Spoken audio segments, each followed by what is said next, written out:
Run.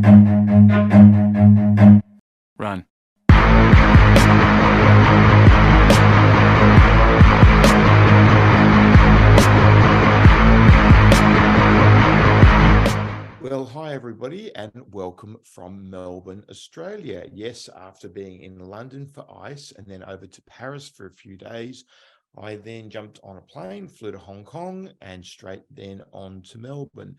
So it is very hot here, 39 degrees Celsius the other day. And yeah, it's gone from -2 in London to 39 in Melbourne. So that's a 41 degrees Celsius turnaround. So boy, is it hot. It was great to be in London. ICE London confirmed that it was a new attendance record for the event. Over 40,000 people attended ICE. They still have to get the audited numbers, but Stuart Hunter, Managing Director of Clarion Gaming, came out and confirmed that it was the biggest ICE ever, over 40,000. Actually, I ran into Stuart at ICE and was having a chat to him. We had him on IAG, interviewed him before the event, and it was great to chat with him about what a fantastic event it was.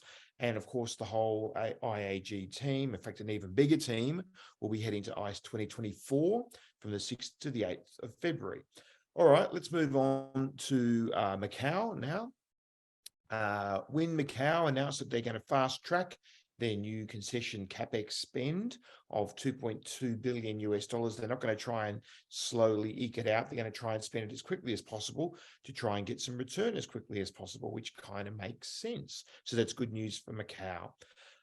Also, AGTech, a division of Alibaba, announced that they would be bringing live events to the GICC, the Galaxy International Convention Center. That center, of course, was to open in 2021, but due to COVID, it's been delayed and will open depending upon market conditions. So it'll be great to see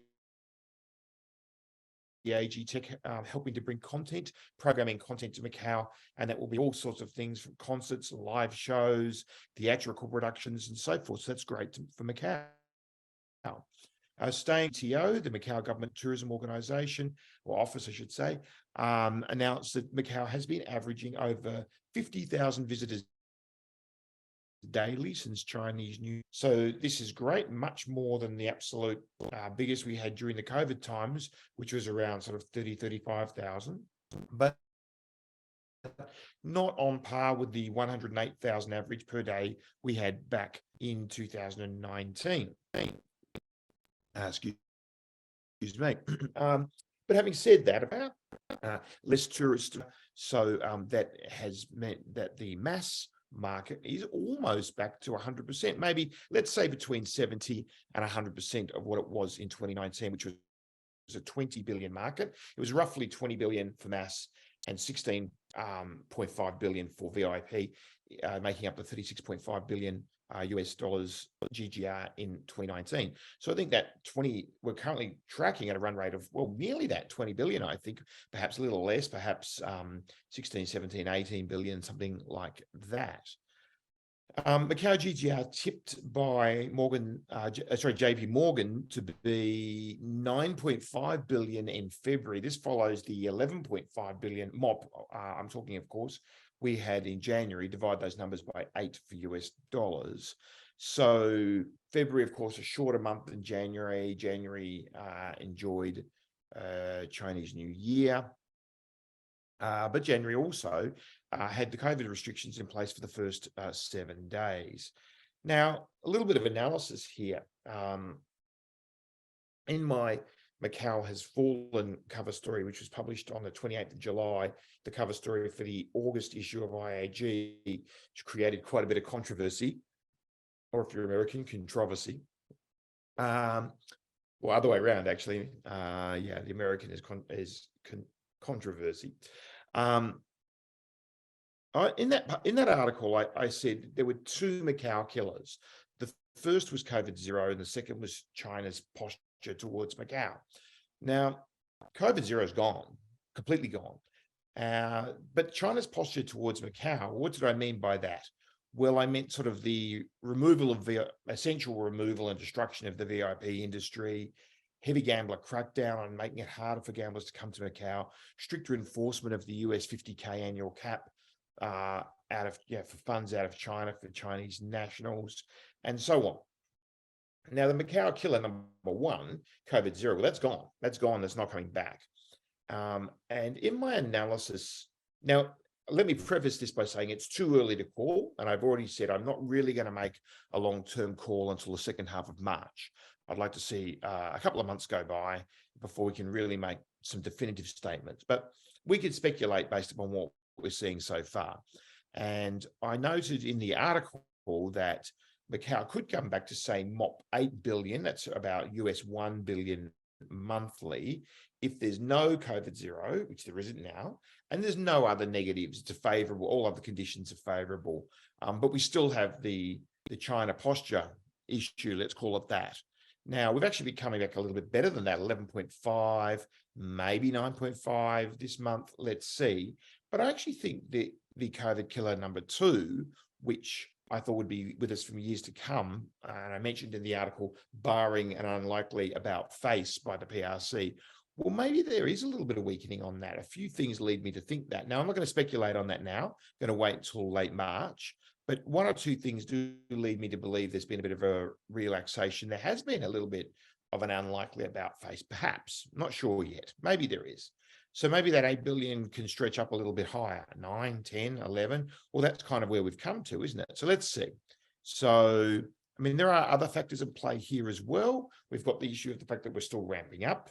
We've got the revenge travel issue. How long will revenge travel last for? When will that boil over and go back to a more stabilized new normal?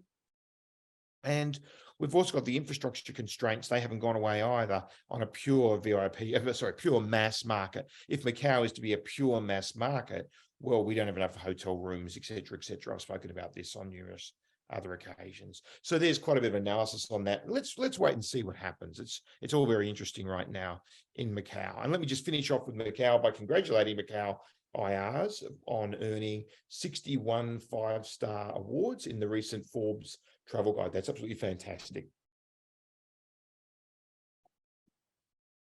No humidity here in Melbourne. Very, very hot. Have to keep drinking water. Okay, let's move on. So Australia, where I am now.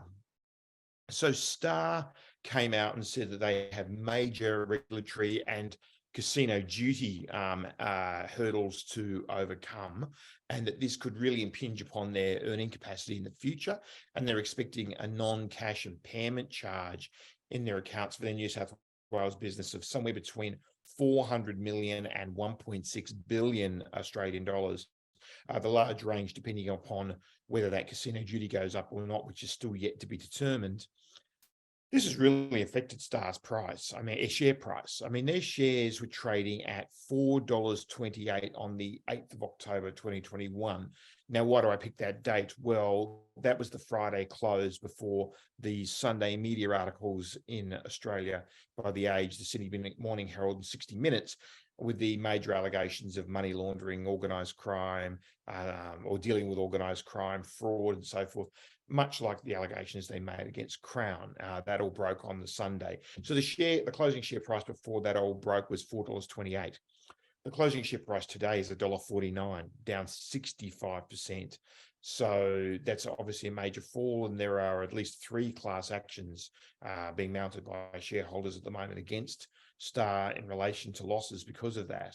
So that's very interesting. SkyCity is sort of the third operator in Australia. Of course, a New Zealand company. Their major operations are in Auckland, but they do own Adelaide Casino in Australia. So the sort of the big 3, I suppose you would say, in Australia are Crown and Star, and then maybe you could add SkyCity as to be a big 3 rather than a big 2. SkyCity, they bounced back in their first half 23 financial accounts. 168% increase in net profit. Of course, Australia works on a 30th of June financial year. So the first half of 23 is actually the 6 months to the 31st of December, 2022. Now, they're currently going through AUSTRAC civil proceedings, which were launched in December, AUSTRAC being the financial crimes watchdog of Australia.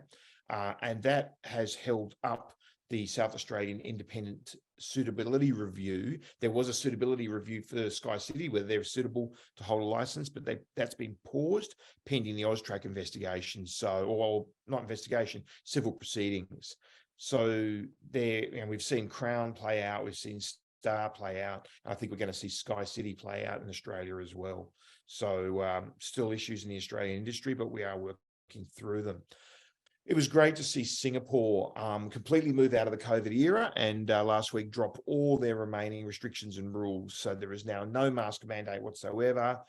All remaining border restrictions are removed. There's no difference between vaccinated and unvaccinated, no testing required. The only thing they retained was the requirement to wear masks in hospitals and residential care settings if there is patient interaction. If even there, you don't have to wear a mask if there's not patient interaction. So, and I think that's pretty normal anyway. So I think essentially we could say Singapore, not essentially, we can say Singapore is now completely 100% totally back to a pre-COVID position. And it would be great to see Macau and the rest of Asia finally do that too, although we're well on our way there, of course, with the January 8th opening up to the world of Macau, Hong Kong and China to a large extent, but not a total extent. Mohegan announced that Inspire Korea will be open from late 23, whatever that means, could mean New Year's Eve, for non-gaming. So they're going to open their non-gaming first. That's great to see. And there's quite a few people we know up there, former Macau executives that we're looking forward to working with. And the casino will be soon after. So the casino will open in 2024. I will definitely be taking a trip up there to Korea this year. Not sure, haven't got a date yet, but on my on the run, Korea is definitely marked in there as a place that I need to get to visit all the casinos in Seoul and Busan, and I want to go over to Jeju and obviously down to Incheon to check out what's going on down there.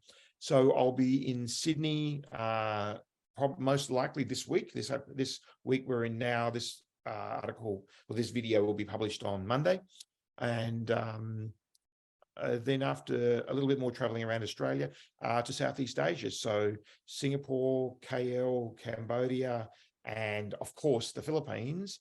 Stay tuned, I'm on the way. So if anybody would like to catch up on my travels, please let me know. And that's it for this week, and we'll see you on the run next Friday. Bye for now. Run.